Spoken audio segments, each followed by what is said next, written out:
money. Breaking news tonight, devastating video showing a Ukrainian mother and her 2 sons being killed by a Russian rocket. More than 360 civilians have been killed so far in Russia's attacks as hundreds of thousands struggle to escape the violence. Ukraine's leadership once again pleading for the world's help. Hello and thank you for joining us. I'm Jory Rand. I'm Veronica Miracle, and this is Eyewitness News at 11 on ABC 7 Hulu Live and wherever you stream. We have breaking news just moments ago, Russia declaring a ceasefire to begin right now and the opening of evacuation corridors in 4 Ukrainian cities. This according to Moscow at the request of French President Emmanuel Macron. Now, this is the 3rd time a ceasefire has been declared, and it's being viewed with quite a bit of skepticism after Russia broke both of the previous 2 ceasefires. ABC's Andrew Dimbert has the latest. As the fighting in Ukraine intensifies, a plea for more aid and more supplies. U.S. officials say there are credible reports of deliberate attacks on civilians by Russia. A war crime. We need unity, we need pressure, we need sanction, we need weapon support. The UN says more than 300 civilians, including children, have been killed, warning the toll is likely to go much higher, most of the casualties caused by explosives. For the 2nd straight day, Russia reportedly breaking a ceasefire in Mariupol. The aim was to give people a chance to leave. The mass exodus entering a new phase. 1 million people entering Poland in the last 11 days. ABC's Phil Lipoff is in Lublin with this Ukrainian family. 2 days ago, 4-year-old Timka was hiding in his basement near Kyiv. He tells his mom they needed to run from the bombs. His 5-year-old cousin Anna, comforted by her dog Chip, who escaped with them. More than 200,000 Ukrainians also sheltering in Moldova, a former Soviet republic. Among them, Maria Sherpovskaya. I'm from Donetsk, she says. They bombed before, and now they're bombing much more, and now we are here in this situation, and Moldova people are helping. Thank you. Earlier in the day, Secretary of State Antony Blinken in Moldova showing his support. And in Selma, Alabama, Vice President Harris with this message. Today, the eyes of the world are on Ukraine and the brave people who are fighting to protect their country and their democracy. As more companies cut ties with the Kremlin, Netflix cutting service and TikTok suspending live streaming. Andrew Dimbert, ABC News, New York. Tonight, a local Ukrainian-American woman describing her harrowing escape from war-torn Kyiv. She fled the front lines with her brother, and she's now back in L.A. Eyewitness News reporter Leanne Suter joins us live with her story. Leanne. Veronica Vazna capturing the bombing and much of her escape on camera. She had gone to visit her family when Ukraine was suddenly thrust into war.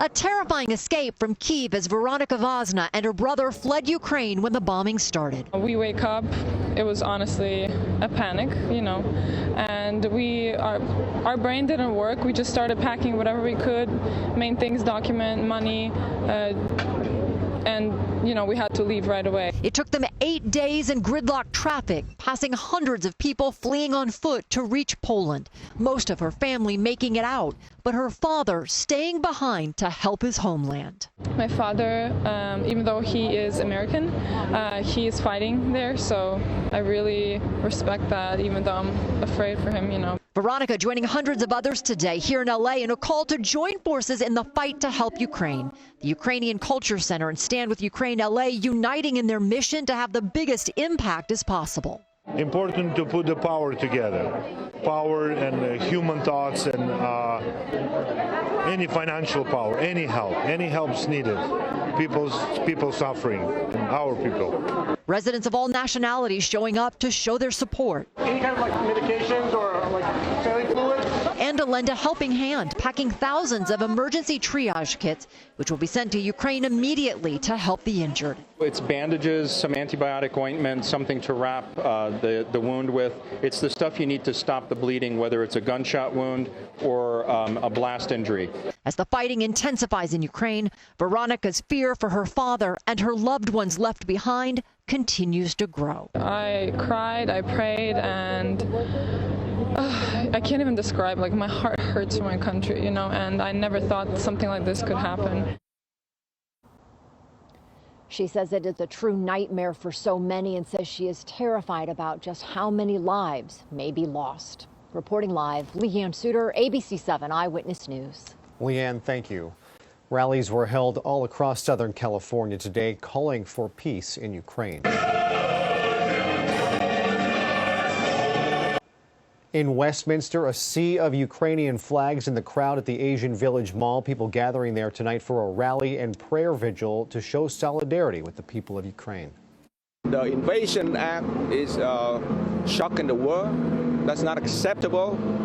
And the Vietnamese American community, we stand with Ukraine. We're going to pray for Ukraine. Similar scenes in our beach communities in Venice Beach. Many brought signs to the boardwalk calling for an end to the war. And down in Orange County, hundreds joining together in Laguna Beach, holding a giant Ukrainian flag, urging drivers passing by to honk for peace. If you want to help those in Ukraine, there are many ways to do so. UNICEF is working in the region to provide aid and assistance. You can also support humanitarian relief through the Red Cross. We have a link to both organizations on our website at abc7.com. This week, Congress could answer calls for harsher sanctions against Russia as soon as this week. House Speaker Nancy Pelosi telling Democrats tonight that this week they'll take up a measure banning the import of Russian oil, something that many have been calling for a week now. With oil jumping more than $10 a barrel today, you can expect record gas prices to soar even higher. Eyewitness News reporter Amy Powell is live near the Miracle Mile with a look at tonight's eye-popping gas prices. We can see it behind you, Amy. It's hard to believe. Jory, if we had been told a year ago that gas prices would reach $7 a gallon, some people probably wouldn't have believed it. But now some stations have hit that level, others are heading in that direction, and drivers say it hurts. From bad to worse, gasoline prices keep rising, and it's happening fast. The price of a gallon of self-serve regular in Los Angeles jumping 13 cents since yesterday. The gas prices is crazy in LA now. It's ridiculous. But, I mean, what can we do? We got to keep getting gas. It used to cost Lucas John about $65 to fill his truck with fuel. That's pretty messed up. Tonight, that was only enough for half a tank. I live in Palm Springs, and I travel back and forth. This is just a normal standard V8. And gas prices at $6 a gallon is it's very unfair to us, people that are struggling. The average price in LA County soaring to $5.37 a gallon. Drivers in Southern California are used to paying higher prices for gas than most of the country, but these record-setting hikes are taking a big chunk out of budgets. As someone that doesn't really have all the resources access to them, all you can really do is budget and keep budgeting and just do what you got to do to survive. Oil industry analysts blame the spiraling prices on the possibility of supply shortages, saying traders and banks are avoiding Russian oil transactions because of the war in Ukraine. Right now, there's no relief in sight for drivers. I don't know how we would survive if it could get any worse, because we're already hanging on a limb. And the U.S. House may consider legislation that would ban Russian oil imports. And if that happens, the price of oil and gas could go even higher. Reporting live near the Miracle Mile, Amy Powell, ABC 7 Eyewitness News. All right, thank you for that report, Amy. To other news now. For a second time in just 2 days, a local homeowner shoots an intruder, but this latest shooting turned deadly. It happened just before 11 last night on Cypress Avenue. A homeowner saw a man breaking into his house and called the police in Fontana. While on the phone, he shot the intruder and killed him. Earlier yesterday morning, that same homeowner reported several guns stolen from his home. An investigation is now underway. A similar situation happened late Friday night in Arcadia, where a homeowner shot an intruder, but that man survived. Wild weather turning deadly in parts of the Midwest this weekend. What we're learning about the damage from a powerful late winter tornado. Plus, a dangerous scene unfolds along a California freeway. A man risking his own life to save a complete stranger from a burning car. And what begins as a romantic comedy takes a shocking twist. Our George Pinocchio sits down with the stars of the new movie Fresh. And it was a sunny but cool day today for Southern California, and still to come in the 7-day forecast, I'm tracking a warming trend. That's next.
Now at 11, a dangerous scene along a California freeway and a hero emerges. An SUV in flames on the 80 near Sacramento. Inside, a woman recovering from knee surgery, unable to get out. With the fire engulfing the vehicle, a driver traveling by with his daughter spotted the fire and pulled over to help.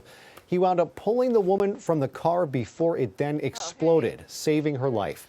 Christine Smith later got to meet her hero, Elton Ward, calling his presence that day a miracle. Just incredible. Well, if you think you've been on a nightmare date in your life, just wait. The new movie Fresh starts out as a sweet romantic comedy, but that's not how it ends. Here's entertainment guru George Pinocchio. I don't want you leaving here thinking I'm a weirdo. Weirdo is way too gentle a word. In Fresh, Daisy Edgar Jones plays a single woman not having much luck in the dating world. Then she runs into a charismatic and handsome stranger at the grocery store. He's played by Sebastian Stan. Do you live around here? Because I live on aisle 6. I just come to the fruit section to talk to random, very good-looking people that stand near it. That was terrible. She'll meet terrible later. This movie goes everywhere you think it can't possibly go. So is part of the appeal, please pardon the pun, that this is fresh material?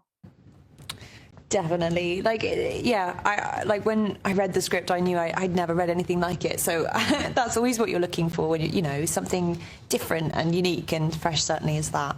What's his Instagram? I want to stalk a little bit. He doesn't have one. Say what? Yeah. Oh no, see, that's shady. Just the sort of twisted blend of comedy and horror and kind of the bigger questions, the social thriller aspect of it all kind of gives the genre, I feel like, some new blood in a way, a new take. I'm going away with Steve for the weekend. What? Where? It's a surprise. Hold on, Noah. A surprise? I don't like that. The surprise turns into a nightmare. Just know this guy is into something really awful. I wrote down some words. Cringeworthy, shocking, creepy. How about adding some words to my list to describe this? Imperative. I just wanted a big word, George. That's all I did. I didn't, it is imperative, but not like we thought. Frivolous. Frivolous? Yeah, frivolous. Sure. Just remember, I did say cringeworthy. You've been warned. Fresh is streaming now on Hulu. George Pinocchio, ABC 7 Eyewitness News. Great news for Southern California skiers and snowboarders. 10 to 12 inches of new snow have fallen at Snow Valley Mountain Resort since Friday. The location in the San Bernardino Mountains says our recent storm brought some of the best powder they've had all season. The snow provided by Mother Nature combined with man-made snow, giving slope seekers some great days ahead on the mountain. Yeah, that looks amazing out there. And I know, though, Alex, we shouldn't be expecting any more snow, so nothing like that in the coming days. But now it's perfect to go out there and ski and snowboard, right? You got that fresh powder out there and the sunny skies to enjoy it, and that's exactly what happened today. Here's a time lapse from Big Bear. Hundreds of skiers and snowboarders already made their way out to the slopes. A little bit of cloud coverage made its way in by about 4 o'clock, but no extra rain or snow in there, just some clouds. Big Bear, 19 degrees out there tonight, so it is very chilly up in the mountains as well. 13 degrees beneath freezing out there. Downtown Los Angeles, so areas in the lower elevation, 61 degrees, the high temperature today. Still a very cool day, but still warmer than yesterday, where the daytime highs were into the upper 50s. Average, or where we should be for this time of year, about 69 degrees, so beneath that average. And temperatures out there right now, 49 degrees in the Los Angeles area, 55 in Anaheim, mid-40s out into the Inland Empire, 19 degrees atop Big Bear, but 26 in Wrightwood, 28 in Idlewild, 43 in the Woodland Hills area, and how about 42 degrees in Pasadena. So here is what we are looking at as we head into the rest of the week for the satellite picture. So right now there's a little bit of a jet stream that's making its way down from the Pacific Northwest and into Southern California. You can kind of see it there. So what that's doing is focusing some air and pushing the winds down from the northern direction. And so that's actually triggering an offshore flow for the next couple of days and will lead to some warming.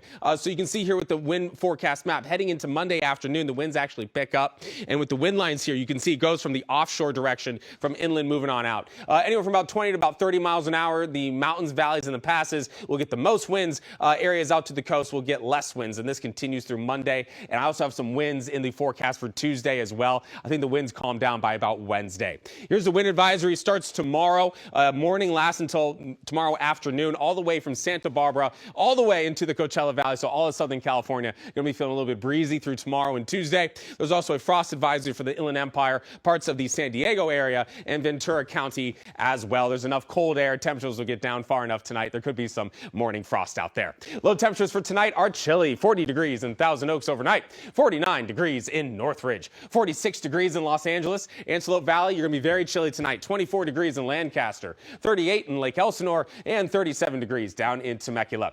Tomorrow is a warmer day, but still beneath average. 66 degrees in Riverside. 71 degrees in Irvine. A warm 73 in Long Beach. 71 degrees in Pasadena. 70 degrees in Inglewood tomorrow. 70 in Northridge. And 66 degrees in Malibu. Here's my 7-day forecast for LA and Orange County. I think the next 2 days are going to be warm. 72 degrees, which is slightly above the seasonal average of 69 degrees. Middle of the week will be cooler, down to about the mid-60s. And then this weekend features some warmer temperatures in the mid-70s and also spring forward the beginning of daylight saving time, 2 a.m. this coming Sunday, so a little less than a week from now. Valleys and the Inland Empire, 66 degrees, mostly sunny for Monday, back into the 70s by Tuesday, and we'll stay there all week, getting into the upper 70s by this coming weekend under some sunny skies for Southern California. Out to the beach now, northeasterly breeze will affect the coastline as well, so the low 70s out there. Partly cloudy and a bit warmer by the weekend. Heading up to the mountains now. No snow this week, but some great ski conditions out there. 43 degrees on Monday becomes a mix of the 50s and the 40s all week long. The overnights, very chilly. And the desert's sunny and windy through Tuesday, and I have those temperatures heading back into the 70s. So enjoy the earlier nights this week while you can, because by the weekend, it's going to feel like the summertime out there with the longer days. Love the sun staying out later, Alex. Yeah. Thank you. The death toll from this weekend's tornadoes in Iowa is up to 7 tonight, including 2 children. The EF3 tornado ripped through Winterset, southwest of Des Moines yesterday, with speeds between 136 and 155 miles an hour. Dozens of homes were destroyed. Today, the governor broke down as she spoke about the heroic efforts of volunteers that showed up to help. It was an emotional day in Selma, Alabama. Yeah, coming up next, what Vice President Harris was saying about remembering the day known as Bloody Sunday 57 years later.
Vice President Kamala Harris visiting Selma, Alabama.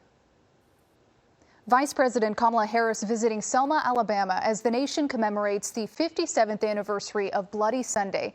The nation's first female vice president, as well as the first Black American and Indian American in that role, spoke at the site referred to as hallowed ground in the fight for voting rights for minority citizens. It was on this day back in 1965 when white state troopers attacked Black voting rights marchers attempting to cross the Edmund Pettus Bridge.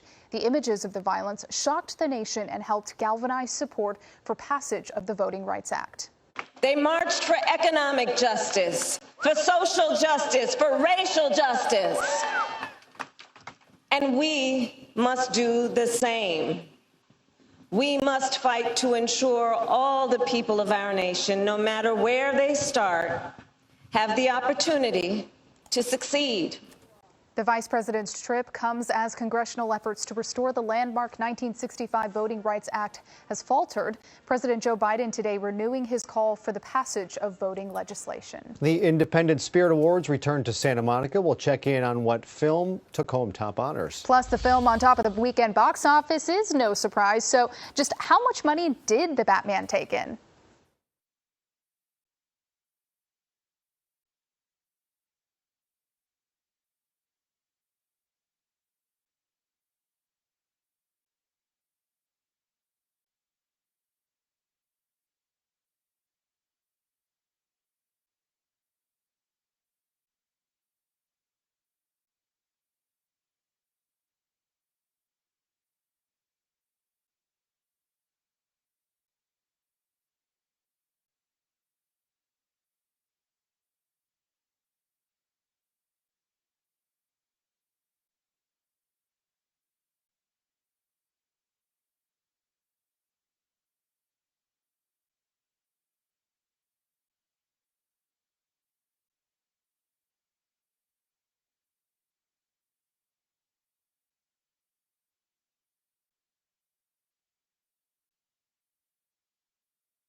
When that light hits the sky, it's not just a call. It's a warning. The Batman soars to the top of the box office this weekend with the largest opening so far this year and second largest of the pandemic. Warner Brothers' nearly 3-hour reboot of its Caped Crusader franchise starring Robert Pattinson earned an estimated $128.5 million. Uncharted placed a distant second with $11 million in its third week of release, and Dog finished third with $6 million in sales. Now at 11, it's a big night for Maggie Gyllenhaal at the 2022 Film Independent Spirit Awards. The Gyllenhaal-directed psychological drama The Lost Daughter took home hardware for Best Feature and Best Director. After being held virtually last year due to COVID-19, the 37th Spirit Awards ceremony was held next to the beach near the Santa Monica Pier. Husband and wife comedic actors Megan Mullally and Nick Offerman hosted the show. And award season all leads up to Oscar Sunday, and ABC7 is your Oscar station. You'll see the arrivals, the award show, and the after party this Sunday, March 27th, right here on ABC7. It's coming around the corner. Looking forward to it. We have more news straight ahead, including checking in on Big Bear's famous family of eagles.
Will Big Bear's most famous bald eagle family soon be growing? One egg has hatched, and now we're waiting to find out the fate of the second egg. Here's a live look at the nest as Jackie and Shadow work to keep their egg and 3-day-old chick warm and well fed. Yeah, keep themselves warm as one of them has their beak tucked under a wing. You can see just how cute this chick is. Born on Thursday, a little clumsy, falling over, getting a meal, but it is getting treated very well by its parents.